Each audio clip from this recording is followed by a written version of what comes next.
வணக்கம். HDB financial services IPO இந்த வாரம் வருது.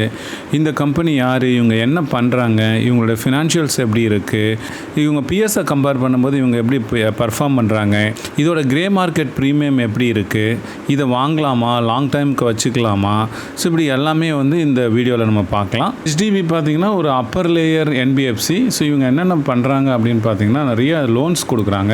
அதாவது பர்சனல் லோன் கொடுக்குறாங்க, அதுக்கப்புறம் பிஸ்னஸ் லோன் கொடுக்குறாங்க, ஆட்டோ லோன் கொடுக்குறாங்க, அதுக்கப்புறம் கோல்ட் லோன் கொடுக்குறாங்க, டிராக்டர் லோன் கொடுக்குறாங்க. இந்த மாதிரி நிறையா லோன்ஸ் கொடுக்குறாங்க.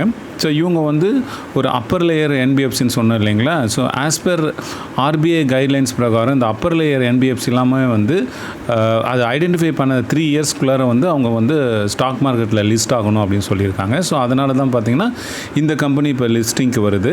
அதே மாதிரி டாடா கேபிட்டலும் அதே மாதிரி ஐடென்டிஃபை பண்ண அதுவும் லிஸ்ட் ஆகணும் அப்படின்னு மேண்டேட் பண்ணியிருக்காங்க. ஸோ அதனால் அதுவும் வருது. ஸோ இந்த IPO டீட்டெயில்ஸ் பார்த்துடலாம். இது 25th ஜூன் ஓப்பன் ஆகி 27th ஜூன் முடியுது. ப்ரைஸ் பேண்டு பார்த்தீங்கன்னா 700 to 740. So upper layer 740. ஒரு லார்ஜ் சைஸ் பார்த்திங்கன்னா 20 ஷேர்ஸு. நம்ம ரீட்டைலர் பார்த்திங்கன்னா மேக்ஸிமம் 14,800 வரையும் இன்வெஸ்ட் பண்ணலாம் 20 ஷேர்ஸு. இதோட ஃபேஸ் வேல்யூ பார்த்திங்கன்னா 10 ரூபா. இஷ்யூ சைஸ் பார்த்திங்கன்னா 12,500 கோடி. இது ஒரு one of the largest IPO. இதோட ஃப்ரெஷ் இஷ்யூ பார்த்திங்கன்னா 2,500 கோடி வருது. ஆஃபர் ஃபார் சேல் தான் மேஜர் 10,000 crores வருது. இதோட பேரண்ட் கம்பெனி HDFC பேங்க் இருக்கு இல்லைங்களா, அவங்க தான் மேஜராக இதை ஆஃப்லோட் பண்ணுறாங்க. ஸோ இதோட லிஸ்டிங் டேட் எல்லாம் முடிஞ்சு என்ன வரும் அப்படின்னு பார்த்தீங்கன்னா 2nd ஜூலை 2025. அலோகேஷன் எப்படி இதை பண்ணியிருக்காங்க அப்படின்னு பார்ப்போம். இந்த IPOக்கு QIBக்கு பார்த்தீங்கன்னா அரௌண்ட் 45% கொடுத்துருக்காங்க. NIAக்கு பார்த்தீங்கன்னா உங்களுக்கு 13.48% கொடுத்துருக்காங்க. ரீட்டைலுக்கு பார்த்தீங்கன்னா ஒரு 31.44% கொடுத்துருக்காங்க. ஸோ இதில் ஷேர் ஹோல்டர் கோட்டாவும் இருக்குது. நீங்கள் HDFC பேங்க்கில் ஷேர்ஸ் வச்சுருந்தீங்கன்னா உங்களுக்கு நீங்கள் ஷேர் ஹோல்டர் கோட்டாலையும் அப்ளை பண்ணலாம். ஸோ எம்ப்ளாயிக்கும் கோட்டா இருக்குது. 0.16% ஆஃப் த டோட்டல் ஷேர்ஸ் கொடுக்குறாங்க. ஸோ இப்போ பார்த்தீங்கன்னா ரீட்டைலர் நம்ம ரீட்டைலையும் அப்ளை பண்ணலாம், ஷேர் ஹோல்டர்ஸ்லையும் ரெண்டுத்துலையுமே அப்ளை பண்ணலாம். உங்களுடைய அப்ளிகேஷன் ரிஜெக்ட் ஆகாது, நீங்கள் தைரியமாக அப்ளை பண்ணலாம். ஸோ நீங்கள் எம்ப்ளாயாக இருக்கும் பட்சத்தில் இந்த மூணுத்துலையுமே நீங்கள் அப்ளை பண்ணலாம். உங்களுக்கு அதாவது ரீட்டைல், ஷேர் ஹோல்டர், எம்ப்ளாய் இது மூணுமே நீங்கள் அப்ளை பண்ணலாம். AMFI certified mutual fund advisor plus certified financial goal planning advisor.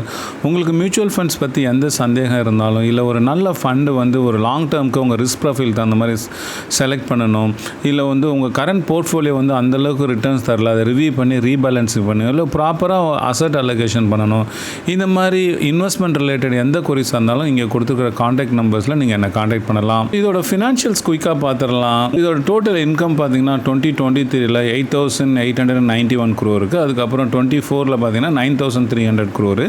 இந்த ஃபினான்ஷியல் 2025 பார்த்தீங்கன்னா 9,900 crores இருக்குது. இதே மாதிரி ப்ராஃபிட் ஆஃப்டர் டேக்ஸும் பார்த்தீங்கன்னா 2023 ஒரு 1,959 கோடி. அதுக்கப்புறம் 24 2,460 கோடி. அப்புறம் 25 பார்த்தீங்கன்னா 2,175 கோடியாக இருக்குது. இதே மாதிரி ஏர்னிங் பர் ஷேர் பார்த்தீங்கன்னா 24 ரூபாய் 80 காசாக இருந்தது, இப்போ 27 ரூபா 30 காசாக இருக்குது. இதோட கரண்ட் PE பார்த்தீங்கன்னா அந்த 740 அப்பர் பேண்டில் இது 27.1 வருது. அதே மாதிரி ப்ரைஸ் டு புக் பார்த்தீங்கன்னா 3.7 இருக்குது. இதோட ரிட்டர்ன் ஆன் ஈக்விட்டி பார்த்தீங்கன்னா 14.7 இருக்குது. இவங்களோட பியர்ஸ் கூட கம்பேர் பண்ணி எப்படி இருக்குது அப்படின்னு பார்க்கலாம். ஸோ பியர்ஸ் பார்த்தீங்கன்னா இவங்களுக்கு நான் முன்னாடி சொன்ன மாதிரி Bajaj finance, Shriram finance, L&T, Cholamandalam இந்த மாதிரி கொடுத்துருக்காங்க. மேஜராக கம்பேர் பண்ணுறது இந்த 4 கூட இவங்களில் பண்ணும்போது நம்பர் 1 அப்படின்னு பார்த்தீங்கன்னா பஜாஜ் ஃபினான்ஸ் தான். அவங்களுடைய டோட்டல் PAT பார்த்தீங்கன்னா ப்ராஃபிட் ஆஃப்டர் டேக்ஸ் பார்த்தீங்கன்னா உங்களுக்கு 16,779 கோடி. வேற HDB பார்த்தீங்கன்னா வெறும் 2,175 கோடி தான். இதே உங்களுக்கு ஸ்ரீராம் ஃபினான்ஸ் பார்த்தீங்கன்னா ப்ராஃபிட் ஆஃப்டர் டேக்ஸ் 9,761 crores-ஆக இருக்குது. அது செகண்ட் லார்ஜஸ்ட் பிளேயராக இருக்காங்க. ஸோ அதுக்கப்புறம் பார்த்தீங்கன்னா இவங்க அசட் அண்டர் மேனேஜ் பார்த்தீங்கன்னா கிட்டத்தட்ட 1,07,000 கோடி மேனேஜ் பண்ணுறாங்க. இதே பஜாஜ் ஃபினான்ஸ் பார்த்தீங்கன்னா 4,16,000 கோடி. இதே ஸ்ரீராம் ஃபினான்ஸ் பார்த்தீங்கன்னா 2,63,000 கோடி அசட் மேனேஜ் பண்ணிகிட்டு இருக்காங்க. PE பார்த்தீங்கன்னா நம்ம 27 சொன்னோம் இல்லைங்களா. பஜாஜ் 33.5 இருக்குது, சோழமண்டலம் 30.6 இருக்குது, ஸ்ரீராம் பார்த்தீங்கன்னா 12.8 இருக்குது, L&T பார்த்தீங்கன்னா 18 இருக்குது. ஸோ இருக்கிறதுலே கம்மியாக இருக்கிறது பார்த்தீங்கன்னா ஸ்ரீராம் ஃபினான்ஸ் தான் இதில் இருக்கிறதுல. அதே மாதிரி அவங்க நம்பர் 2 இருக்காங்க ஸ்ரீராம் ஃபினான்ஸ். அவங்களோட ப்ரைஸ் பார்த்தீங்கன்னா 664 இருக்குது. ஸோ இதோட GMP கிரே மார்க்கெட் ப்ரீமியம் எப்படி இருக்குது அப்படின்னு பார்த்தீங்கன்னா இது ஒரு 104 ரூபாயிலேருந்து ஒரு 43 ரூபாய் இந்த ரேஞ்சுக்குள்ளே ஒரு ஆசிலேட் ஆகிட்டு இருக்கு. இது இன்னும் வேரி ஆகும், டிபெண்ட்ஸ் ஆன் எப்படி IPO first day second second எப்படி போகுதுன்ற பார்த்து இன்னும் கொஞ்சம். ஸோ இன்றைக்கி இதோட கிரே மார்க்கெட் ப்ரீமியம் பார்த்தீங்கன்னா ₹43 இருக்குது. இங்கே வேரியஸ் பேராமீட்டரில் ரேட்டிங்ஸ் கொடுத்துருக்கோம். இப்போ வந்து பார்த்திங்கன்னா ஃபினான்ஷியல்ஸ் பார்த்திங்கன்னா இவங்க ஃபினான்ஷியல் சூப்பராக இருக்குது, நல்லா ஒரு க்ரோயிங்காகவும் இருக்குது. ஸோ அதனால் ஒரு 5 ஸ்டார் கொடுத்துருக்கோம். காம்படிட்டிவ் அட்வான்டேஜ் வந்து இவங்களுக்கு நல்ல ஒரு நெட்வொர்க் இருக்குது, ப்ளஸ் வந்து ஒரு பிராண்ட் இருக்குது. HDFC அப்படின்றது வந்து ஒரு அம்பர்லாவில் இருக்காங்க. ஸோ அதனால் ஒரு நல்ல ஒரு பிராண்ட் இருக்குது, ப்ளஸ் எஃபிஷியண்ட்டாகவும் இருக்குது.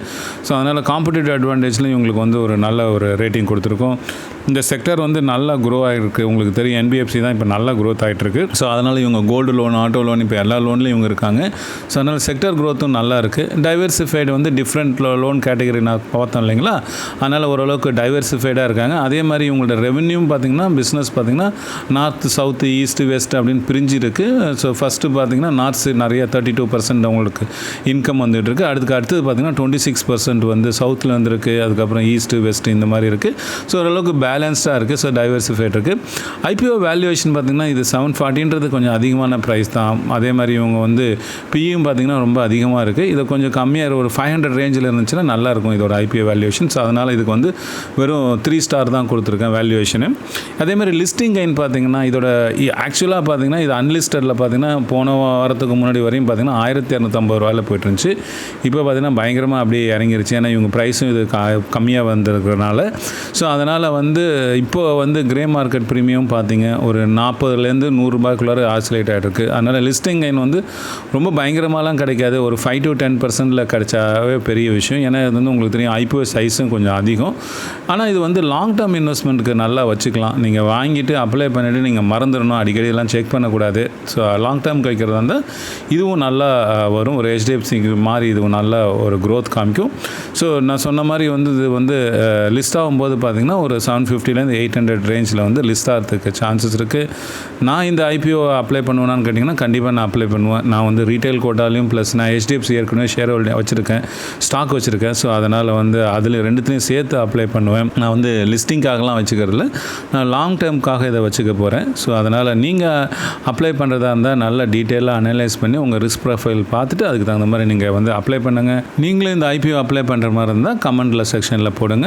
தேங்க்யூ ஃபார் வாட்சிங்.